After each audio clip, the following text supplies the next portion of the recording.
Para evitar problemas legais, avisa para as pessoas que eles estão sendo gravados. Você está sendo gravado, tá?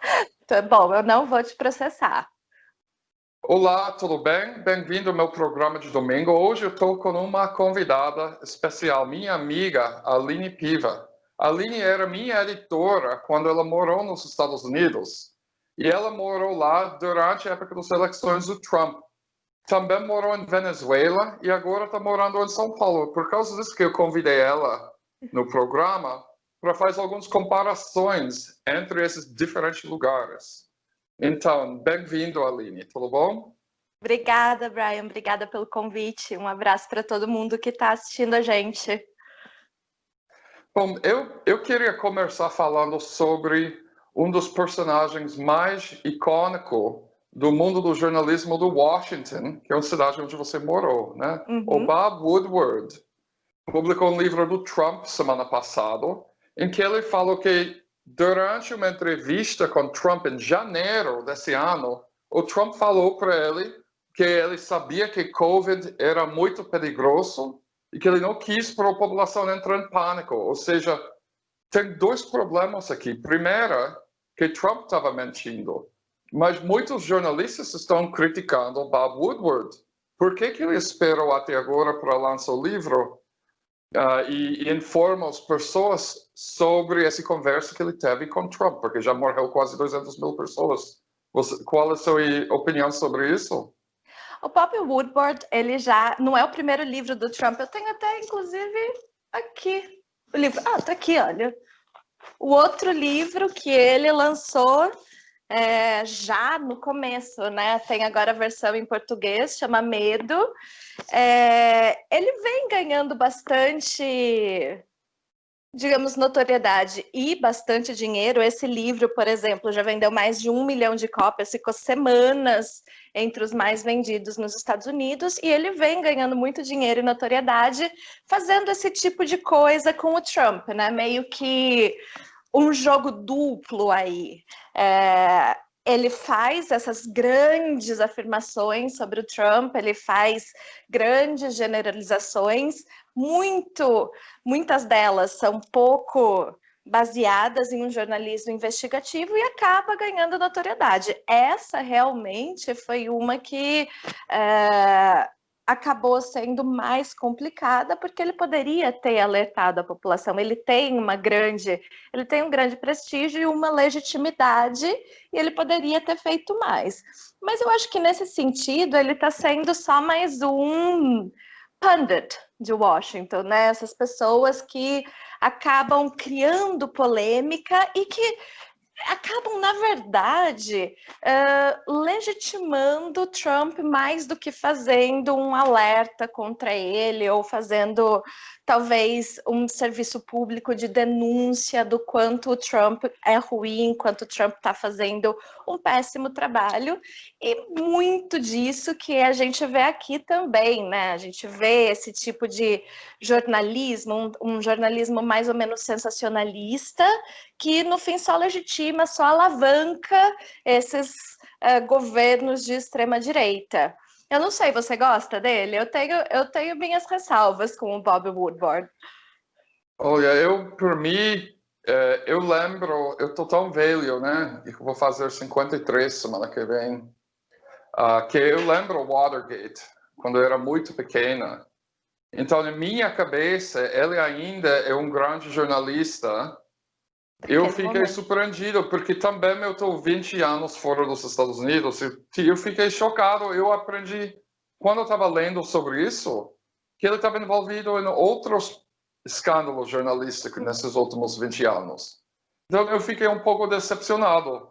É quase no nível do Pedro Vial virando apresentador do Big Brother, mais ou menos. Porque na década de 1990 ele era respeitado como jornalista, né? E virou 20 anos no Big Brother. Eu não sei. Você conhece alguns outros dos escândalos dele recente? Eu vi um sobre a CIA que ele meteu. Na verdade, eu conheço assim pouco. Para mim, o Watergate, dos trabalhos dele, foi o trabalho que colocou o jornalismo investigativo como né, ali na linha de frente da política de Washington, acabou virando mais ou menos um papel, em outra medida, mas mais ou menos o mesmo papel social que tem agora o Assange, o Snowden, e muitos outros desses que acabam denunciando o Deep State nos Estados Unidos. Mas depois disso, ele meio que... A última coisa que eu li sobre ele é que ele tinha tido acesso a informações sigilosas da CIA e ele resolveu não publicar. É esse que você está falando? Sim. Uhum. Exatamente. Então, ele acabou deixando de ser um jornalista investigativo e fazendo essa coisa que ele faz com o Trump agora, né? É menos denúncia e mais sensacionalismo na minha percepção. Uhum.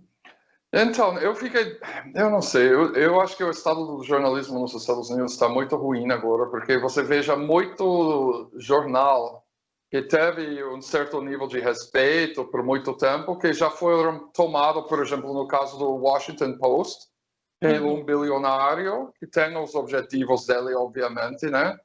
E eu não sei, muitos jornais estão na falência agora, é todo a internet, mas a internet não paga, as pessoas estão sendo geradores de conteúdo, sendo pago por cliques, é problemático. Mas o Woodward, historicamente, é um dos mais famosos jornalistas de uma cidade onde você morou.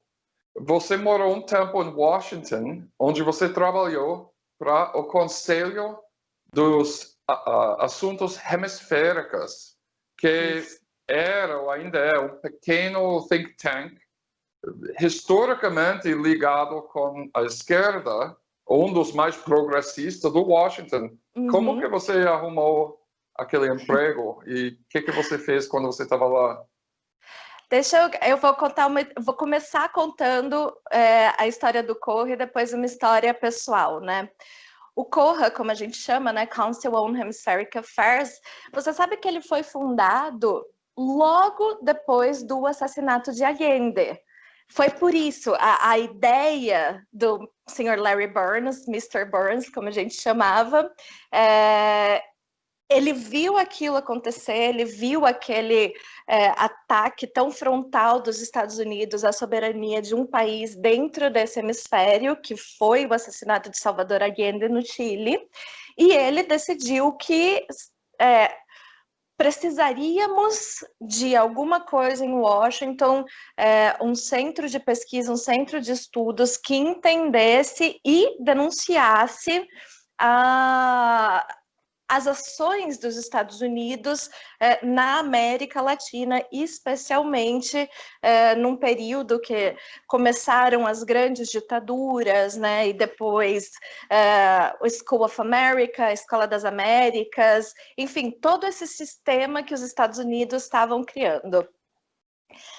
Washington, para quem não conhece, é uma cidade que, se por um lado tem uma história bastante progressista, uma história bastante importante, especialmente para os negros nos Estados Unidos, para a história do movimento de direitos civis dos anos 60, Washington é conhecida como Chocolate City, a cidade de chocolate, a Hollywood negra, e tem uma história muito grande, tem a Howard University, um monte de instituições importantes para o movimento de direitos civis dos anos 60, mas ela é muito, digamos, conservadora no ponto de vista de centros de pesquisa que são ligados ao establishment, que são feitos e financiados pela CIA e pelo, enfim, todas aquelas coisas para legitimar essas políticas. Então, o Council on Hemispheric Affairs, o COHA, foi fundado justamente para ser uma voz diferente dentro desse meio muito ligado, né? A gente tem o Brooks Institute, sei lá, uma quantidade imensa de think tanks, de centros de pesquisa lá que são feitos para justificar as políticas, e o COHA era uma voz dissonante. Eu fui para os Estados Unidos com um visto venezuelano. Então, era um visto venezuelano, porque eu era, naquele momento, casada com um venezuelano, um diplomata venezuelano. Meu visto de trabalho era um visto venezuelano. Imagina, no momento que as relações estavam cada vez piores, era basicamente impossível conseguir trabalho lá com um visto venezuelano, com um visto de trabalho que estava ligado ao governo da Venezuela. Tendo esse histórico, o Corra foi um dos únicos lugares, na verdade, o único lugar que decidiu abrir as portas para mim e aceitar essa, digamos, esse karma de ter uma pessoa tão ligada naquele momento com a Venezuela. Foi uma experiência maravilhosa, a gente conseguiu fazer uns... importante, você sabe, Brian, que o Corra foi o primeiro think tank naquele grupo de pesquisas que a gente trabalhou junto, que era o grupo de pesquisa sobre o Brasil. O Corra foi o primeiro think tank em Washington, centro de pesquisa em Washington, a publicar que o que estava acontecendo no Brasil era, na realidade, um golpe de Estado. Depois outros seguiram, IPS, o CIPER, outros um pouco mais progressistas seguiram, mas o Corra foi o primeiro a denunciar, a publicar que o que estava acontecendo no Brasil era realmente um golpe de Estado. Aline, então, eu lembro, primeiro, Washington está notório para think tanks que têm conexões à inteligência, ao setor empresarial e aos serviços de inteligência dos multinacionais também. Tem o Heritage Foundation em Washington, por exemplo, que durante a década de 1980, o próprio Margaret Thatcher, que era muito ruim com direitos humanos, que gostou do Augusto Pinochet, convenceu Reagan que o Renamo em Moçambique era sangrento e bárbaro demais para os governos financiar, que era um grupo armado da ultradireita, né, que estava lutando contra Frelimo. Nesse momento, Reagan, de acordo com Thatcher, parou de apoiar o Heritage Foundation, que tem uma porta giratória com todos os governos republicanos nos Estados Unidos, convidou o Renamo para um escritório dentro do Heritage Foundation em Washington para captar recursos do setor empresarial para comprar armas. Então, tem um relacionamento nefário entre o governo, as forças de inteligência e o setor privado e muitos desses think tanks em Washington. Eu falo sobre isso porque eu lembrei que eu entrei no grupo do Brazil Research Unit, a unidade de pesquisa brasileira do COHA, e nesse momento, e parece que tinha algumas pessoas tentando infiltrar ou descaracterizar toda a informação que a gente estava querendo transmitir sobre o golpe. Inclusive, tinha pessoas que eu sei que não vou mencionar os nomes, mas são relativamente conhecidos no mundo da academia gringo, que ficam enviando cartas, e-mails para o diretor Larry Burns, que era um homem já na casa de 90 anos na época, pedindo para eles demitir você. Tá certo? Como que isso aconteceu? Realmente, isso foi um episódio bastante interessante, né? O que aconteceu foi que essa pessoa, eu não vou citar o nome, mas é uma pessoa que não só é muito reconhecida como brasilianista nos Estados Unidos, mas também tem conexões importantes com sindicatos aqui no Brasil, bastante conhecido. Ele decidiu organizar, ainda estava durante o processo da campanha eleitoral, e ele decidiu convidar Jair Bolsonaro para fazer uma palestra onde foi? No Washington University? George Washington University. Da George Washington University, obrigada. Que é uma das universidades mais importantes do país, né? Muito reconhecida e tal. Naquele momento, ele também fazia parte do conselho do Corra, e já não tinha ficado muito feliz de eu ter sido escolhida como diretora do grupo de pesquisa sobre o Brasil e não ele. Quando ele decidiu fazer isso, eu mandei um e-mail para ele e conversando, falando, olha, você sabe que o que está acontecendo no Brasil é um golpe de Estado. Jair Bolsonaro é uma figura fascista, é uma figura nefasta, e o que você está fazendo ao trazer ele para a universidade é legitimar não só ele, como a candidatura dele. O argumento dessa pessoa que estava organizando era que o fascismo precisa ser combatido na arena das ideias, ou seja, que ele queria mostrar para todo mundo que o Jair Bolsonaro não conseguiria manter uma palestra, que passaria vergonha e isso iria deslegitimar ele como um candidato. A partir de então, alguns alunos da universidade, eu mandei esse e-mail para ele pessoalmente, né, falando coisa. A partir de então, alguns alunos da universidade que souberam que ele estava convidando, começaram uma campanha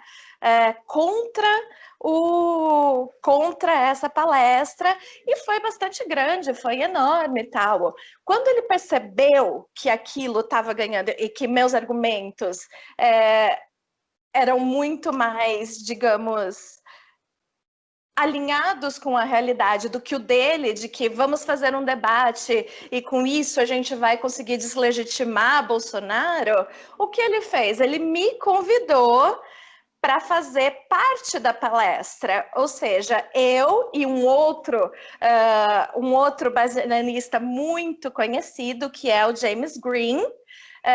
Ele convidou nós dois para fazermos parte da mesa que estaria com Jair Bolsonaro. O Jair Bolsonaro falaria por 50 minutos, eu teria 5 minutos para falar ao final, o James Green teria mais 5 minutos para falar ao final, e o Bolsonaro teria mais meia hora para responder o que a gente ia falar. Ou seja, não só estava dando palco para o Bolsonaro, como também estava querendo usar a minha imagem e a imagem do James Green para falar, enfim. Foi um longo processo, os estudantes foram quem conseguiram fazer parar. Na verdade, antes disso, o Bolsonaro já tinha se recusado a ir, mas esse acadêmico queria continuar e colocar e talvez trazer um filho, e ele ficou bravíssimo, e ele achou que eu era a responsável por não ter acontecido o evento, né? Eu queria ter esse nível de poder, mas a gente não tem.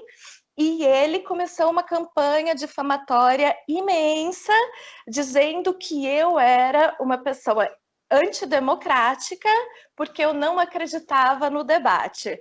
Foi um grande processo, ele mandou e-mail para todo mundo, me difamando, falando um monte de coisa, mas no fim estamos aí, né? Estamos... Aline, deixa eu perguntar uma coisa. Por que ele não quis debater você no campo do ideias, em vez de mandar e-mail segredo tentando fazer você perder seu emprego? Isso não é um exemplo de um tipo de fascismo no nível interpessoal? Porque ele só debate ideias com Bolsonaro, mas não pode debater ideias com uma mulher, é isso? É machismo? O que você acha que é o problema com ele?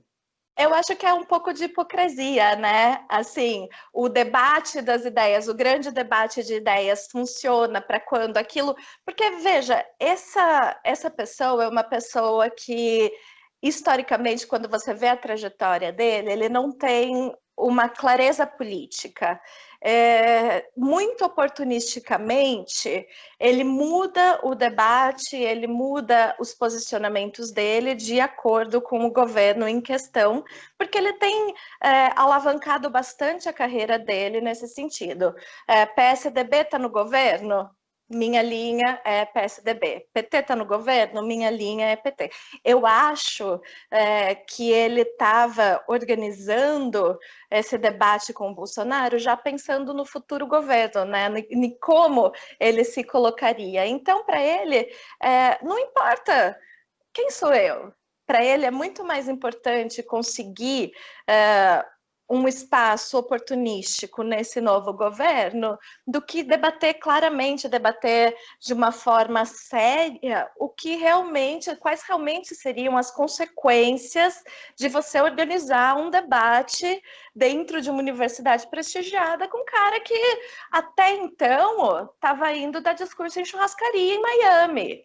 Entende a diferença? Isso que eu tentei mostrar para ele. Nenhum lugar sério recebeu o Bolsonaro. Nenhum lugar sério. Ele ia fazer show midiático em churrascarias em Miami. Ele ia falar para os bolsonaristas no exterior. Nenhuma universidade tinha convidado ele, nenhum think tank. Mesmo os mais de direita.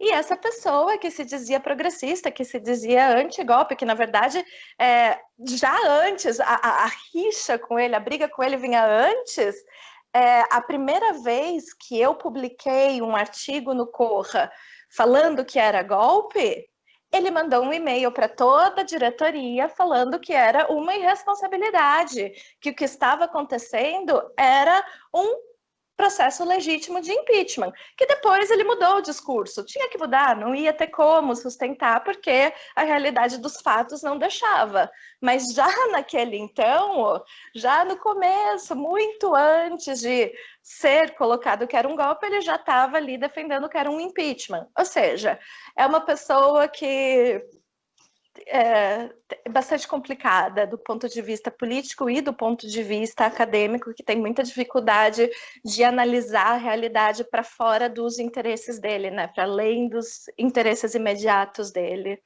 Aline, eu estou quase querendo falar o nome dele. Mas não. Você não quer falar o nome dele, mas eu não vou falar. Mas eu estou quase querendo depois, no post Frodoxal, colocar em luzes piscantes o nome dele, a imagem dele, porque sabe o que é? Eu acho que foi muito ética do Mr. Burns compartilhar os e-mails que este canalha, desculpa meu linguagem, estava enviando para tentar fazer você ser demitida. E também para descaracterizar seu trabalho, né? Sua análise, que era certo, todo mundo agora sabe que era golpe, até os jornais estadunidenses, tá? Depois do Democracia em Vertigem, é difícil para pessoas dizer que não foi golpe agora. Então você estava certo, né? Agora, eu acho que tem um problema tem vários problemas com a academia nos Estados Unidos. Total. Porque para cada vaga de professor, tem alguns 50 candidatos com doutorado, todo mundo inteligente. Então, favorece quem puxa mais saco nos Estados Unidos. E isso afeta negativamente a habilidade de pensamento crítico. Eu vi a academia nos Estados Unidos enfraquecendo faz um tempo. Mas esse praga que eu vou chamar, chamado Brazilianologist, brasilianologista, eu acho muito... e não é só o Brasil, mas todos os estudos da área, né? Eu acho muito estranho, porque você tem um cara, quando ele está jovem, ele passa um ano no Brasil, né? Para o resto da vida, mais 30, 40, 50 anos, o cara vem se apresentando como autoridade sobre o Brasil. E fica com situações muito estranhas. Por exemplo, no caso do Thomas Skidmore, que era considerado um dos grandes, né, brasilianologistas e tal. Ele passou um ano no Brasil durante o governo do Juscelino Kubitschek. Então, para os próximos 50 anos, tipo, Fernando Henrique Cardoso, um avanço para o Brasil, mas ele não é JK. Lula não é JK. Tipo, seu ponto de referência do 1958, cara. O Brasil tipo, já não é mais o mesmo. Não é a mesma coisa. As pessoas não estão mais cantando bossa nova. Não é? Exato. Mas você sabe que Bom, eu nunca tinha ido para os Estados Unidos antes de morar lá, e muito menos tinha essa proximidade com o meio acadêmico lá, e eu achei muito interessante e very telling como dizem nos Estados Unidos, assim, algo que diz muito sobre a academia lá, sobre justamente esse processo, como é justamente dentro do mundo acadêmico que esses focos mais reacionários de análise se formam. Vou dar o exemplo da Venezuela, que durante esse tempo foi muito interessante, né? Esse momento que eu morei nos Estados Unidos, porque primeiro eu tive a oportunidade de viver um período histórico bastante relevante, tanto do golpe, ver o golpe desde o centro de poder dos Estados Unidos e também ter uma relação muito próxima, muito pessoal com a Venezuela, justamente no momento de escala, né, da eleição do Trump, o que se sucedeu logo depois, e poder viver muito de perto. Sabe onde que os filhos de gusanos, né, nos filhos da oposição venezuelana, estão estudando, estão se fortalecendo, estão criando centros de resistência? Justamente na George Washington University. É lá que os filhos do Leopoldo Lopes, daquela outra loira, que também loira, não, enfim, desses políticos da direita, da oposição venezuelana mais arraigada, eles estão todos estudando na George Washington University. Não passa uma semana que não tem eventos tanto na George Washington quanto na UEA, organizado justamente por esses núcleos de estudantes. E é uma academia, é um centro acadêmico que recebe de braços abertos, sem nenhum senso crítico, sem nenhum... endossando essa narrativa muito fácil de que o governo venezuelano é uma ditadura, de que os Estados Unidos precisam levar a democracia lá, e pronto, e vai para frente. Eu achei muito interessante, não tinha ideia de que era assim. E, ao mesmo tempo, a gente tem coisas como a Howard University, a primeira universidade negra dos Estados Unidos, que é muito progressista, que é muito crítica, na mesma cidade, convivendo no mesmo espaço. Eu achei muito interessante. Eu gosto muito de Washington. Eu acho que é uma cidade muito especial, pois ela é a única cidade nos Estados Unidos que tem um código do zoneamento de construções parecido com a Europa. Ou seja, eu acho super interessante. E além do fato que o planejamento urbano foi feito através do considerações estéticas dos maçons e maçonaria, que é muito estranho, né? Questões geométricas do planejamento da cidade relacionado com a maçonaria. Mas eles têm uma lei que diz que nenhum prédio em Washington pode ser mais alto do que o capital. E então, esse criou um limite de mais ou menos 13, 14 andares para cada prédio. E parece como uma cidade europeia. É uma cidade realmente linda. Eu gosto, mas está cheio de o lixo do mundo inteiro também, porque todos os políticos ruins da direita mandam seus filhos para lá, como você falou. E tem essa questão, no sistema acadêmico, sistema universitário estadunidense favorece os elites do mundo inteiro. Sim. Quando eu passei 2 anos numa faculdade do elite, antes que eu transferi para um público, na década de 1980, eu lembro um dos alunos a escola onde eu estudei, Kofi Annan formou lá, uma escola chamada Macalester College. Pequena. Quando eu estava lá, o filho do ditador famoso do El Salvador era um aluno lá.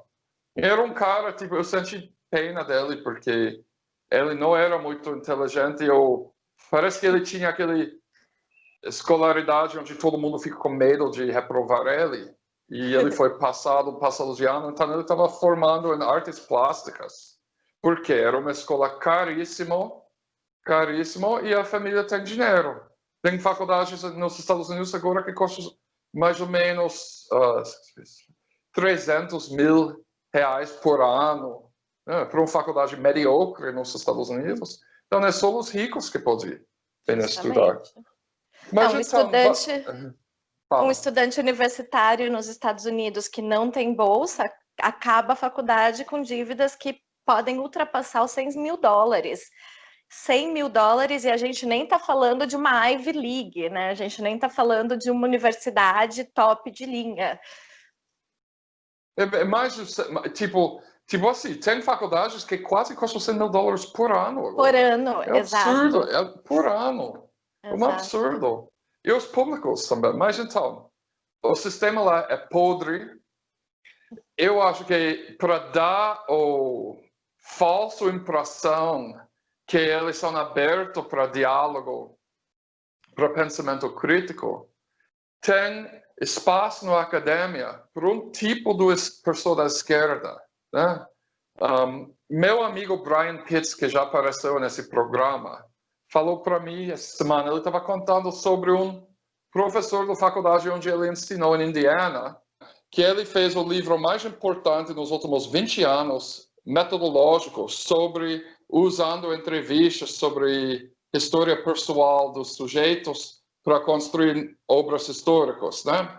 E ele é 100% Trump. Ele não acredita no Covid.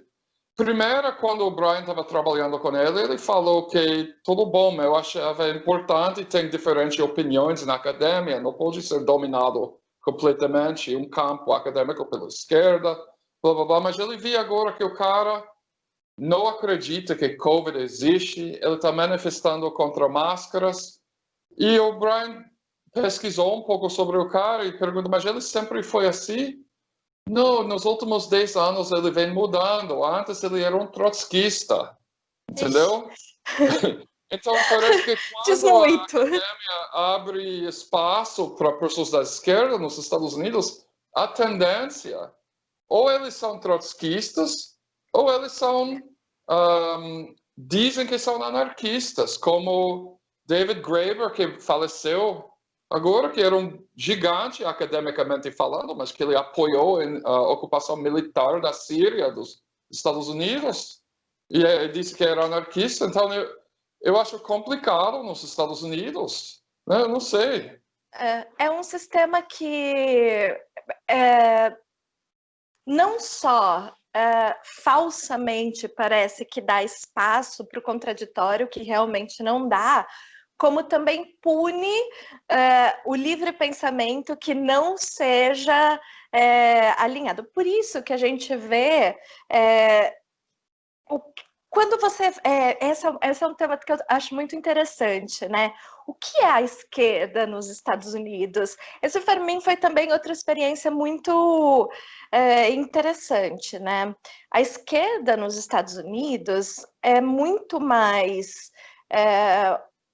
políticas não só identitárias, mas temas fáceis, por exemplo, ambiental, antiguerra, que o movimento antiguerra também teve muito, caiu muito nos Estados Unidos, mas você não vê pessoas de esquerda, progressistas, da forma como a gente vê aqui na América Latina, com posicionamentos claros, com estudo, com vontade de debater.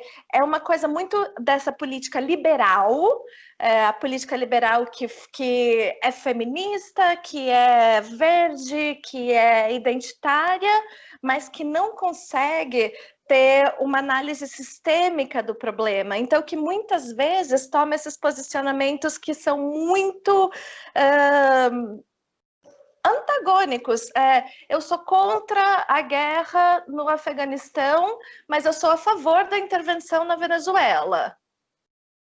Qual é a diferença? Por que você é a favor? Ah, mas porque a Venezuela é uma ditadura. Por que a Venezuela é uma ditadura? Porque ela não é a democracia, entre muitas aspas, que vocês veem aqui nos Estados Unidos. A gente está falando de um sistema que é basicamente bipartidário, um sistema político que exclui de milhões, milhares de pessoas do direito do voto. A gente está vendo esse ano, por exemplo, nas eleições dos Estados Unidos, diversas manobras para tirar populações inteiras do seu direito de voto. E aí? Que democracia é essa? Esse debate não existe. Existe mais ou menos uma vez a cada 4 anos, ou a cada 8 anos, vamos lá, quando os democratas perdem. Aí começa um pequeno debate que logo em seguida já sai. Mas não tem, é uma coisa muito fechada dentro de temas que são fáceis, que são rápidos e que não vão à raiz do problema. Claro, gente, generalização. Tem gente muito boa, tem gente muito crítica, tem gente muito inteligente, tem gente fazendo trabalho sério, trabalho de base, organizando, denunciando, mas em geral, especialmente os progressistas dentro da academia ou dentro de espaços que ganham mais notoriedade, são geralmente esses mais liberais, certo, Brian? Eu só acho, tipo assim, historicamente tem muitas coisas interessantes que acontecem no nível de base nos Estados Unidos, no nível de organização política. Tem os Panteras Negras, movimento dos direitos civis e algumas coisas muito interessantes no nível sindicalista, muito focado do Chicago, da cidade onde eu fui criado, mas eu vejo que estou ouvindo o moto passar lá, mas tá bom. Estou olhando que nos Estados Unidos vira um pose quase de burguesia, de dizer que eu sou mais radical do que você. E vira uma coisa individualista, em vez de tentar construir uma base forte que pode mudar, que pode montar uma estratégia viável para tomar poder, que parece problema histórico para pequenos partidos da esquerda vanguarda. Em vez de trabalho junto, coletivamente, sem ego, para construir uma estratégia de tomar poder, é muita pessoa querendo mostrar que é mais fodão do que o outro no Twitter, no internet. E o grande que se considera o maior jornal da esquerda, revista da esquerda, Jacobin, parece que 80% de cada edição é instruções para a burguesia que quer se dizer que é da esquerda. Porque nós da esquerda precisamos apoiar fulano? Porque esse fulano que morreu 50 anos atrás é importante e inspiração para nós da esquerda? Porque nós da esquerda precisamos apoiar a ocupação militar da Síria. Porque, sabe, e começar com essas manipulações. Porque nós da esquerda precisamos apoiar as manifestações da direita em Hong Kong. E é muito manipulador. E agora eu vi, porque eu estava várias vezes no programa do Michael Brooks, né? E eu vi um dos convidados do programa dele, já é um professor universitário, naturalmente acadêmico, que escreve livros sobre como nós da esquerda devem discutir sobre política no Twitter. Tipo, esse não está chegando a lugar nenhum, gente. O Twitter é empresa da bilionária da direita. Exato. Essa estratégia da esquerda, eu não estou entendendo. Mas dentro dessa confusão muito grande, né? Que é uma confusão acrítica. E eu vejo muito agora que eu voltei para o Brasil que isso, infelizmente, está avançando aqui também. Então, por exemplo, eu vejo grandes manifestações de rua em Hong Kong. Tem que apoiar porque a gente na rua. Gente, vamos entender o contexto. Não é porque tem um monte de gente na rua que é uma manifestação... a palavra nem é legítima, que é uma manifestação por alguma coisa boa, por uma mudança correta, que é muita gente não significa que está certo e só porque tem muita gente na rua a gente precisa apoiar. É uma coisa muito acrítica, muito como se política, como se análise de política, análise de geopolítica, análise de relações internacionais fosse preto no branco. Não existe preto no branco. Porque muita gente, eu sempre volto na Venezuela, porque eu acho que a Venezuela demonstra tanto essa confusão que a gente tem hoje em dia, que é a mesma confusão nos Estados Unidos, que é você sempre fazer análise, e isso é muito da academia dos Estados Unidos, você fazer análise a partir daquilo que eu conheço. Então, se eu conheço que uma caneca, para ser caneca, tem que ser marrom, tem que ter um desenho dourado, tem que ser desse tamanho, e eu vejo uma caneca que é diferente, eu nego que aquela caneca é uma caneca, porque ela não é a caneca que eu conheço. entende?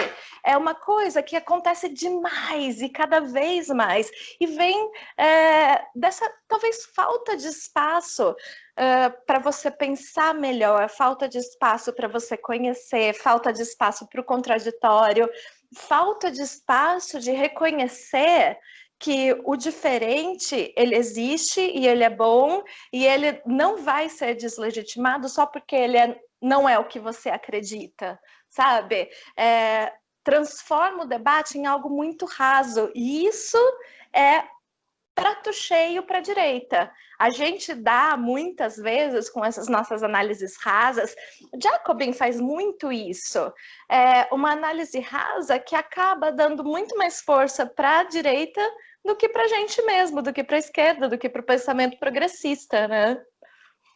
Só vamos enfatizar que a gente está falando sobre Jacobin nos Estados Unidos, né? Isso, Jacobin por favor, Brasil é outra por favor, coisa. é outra coisa. Com todo respeito para Cauã, que é um excelente editor. Mesmo Jacobin nos Estados Unidos tem coisas boas, mas dá muito espaço para trotskistas, muito espaço para essa parte que é mais... A cobertura internacional deles é quase 100% do trotskista. Exato. Né? E eu acho que eu já falei, eu acho que se Trotsky estava vivo hoje, ele não seria trotskista, porque eu gosto de Trotsky. Não é o problema com o trotskismo em si, mas parece que tem um relacionamento entre o governo dos Estados Unidos e alguns trotskistas, alguns acadêmicos, que recebem dinheiro de organizações como NED, que é um think tank vinculado com a CIA, que foi criado pelo Ronald Reagan, que financia acadêmicos trotskistas para fazer argumentos tipo assim, o argumento da esquerda radical contra López Obrador, contra Evo Morales, contra Lula. A gente vê isso sempre. Então, esse é um assunto muito complexo. Tem muitas coisas que eu posso dizer sobre isso, mas eu só quero citar nosso amigo GG. Um grande abraço para ele. Tem uma figura como o GG, que ninguém vai negar que ele é da esquerda, né? Ele foi da luta armada, ele foi um dos fundadores do PT, 35 anos lutando com o movimento do moradia no centro do São Paulo, coordenou várias ocupações, né? E é do PT. Agora, porque ele era amigo do Hugo Chávez, morou no Venezuela, é uma lenda que nunca tentou entrar na fama, nada, nunca candidatou para nada, porque o compromisso dele é com a luta do povo. Agora, tem pessoas, youtubers, né, que comunicam suas ideias radicais da esquerda com o mundo através de uma empresa estadunidense, baseada na Califórnia, né, que vai dizer que ele não é da esquerda porque ele é do PT. Então, porque eu sou um comunicador social, eu tenho 20 mil seguidores no Twitter, 100 mil seguidores no Twitter, então eu sou um cara, um grande pensador da esquerda radical. Esquerda é organização política, é formação política de base, não é necessariamente ganhando dinheiro para... Agora a gente está conversando no YouTube, mas eu não vou usar o fato que eu apresento no YouTube para arguir que eu sou da esquerda. Eu vou dizer que eu trabalhei com o MST, que eu sou escritor, não sei o quê, né? Sei lá.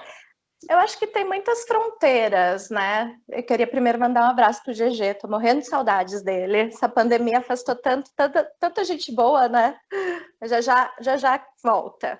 Mas assim, são muitas fronteiras de luta e muitos espaços a serem conquistados. Agora, a questão são os rótulos, né? Esses rótulos grandes que a gente se coloca ou colocam na gente que acabam dificultando porque você não vê a direita fazendo isso, mas a esquerda gosta muito de fazer. Verdade. Então, eu acho que o tempo está esgotando para hoje. Eu sempre gosto de falar com você. A gente, às vezes, grava coisas em inglês, então é um prazer para eu ser a pessoa com o sotaque diferente nessa conversa, porque normalmente é você. Tá? Adorei então, também, obrigado. e falando ao contrário, falando do seu país. Exatamente, como imagem espelho da nossa conversa normal. Então, muito Exato. obrigado, Aline. Um grande abraço para você e um grande abraço para todos e todas de vocês que estão assistindo esse programa nesse dia do domingo, tá? Tchau. Obrigada, Brian. Foi um prazer. Abraço a todos.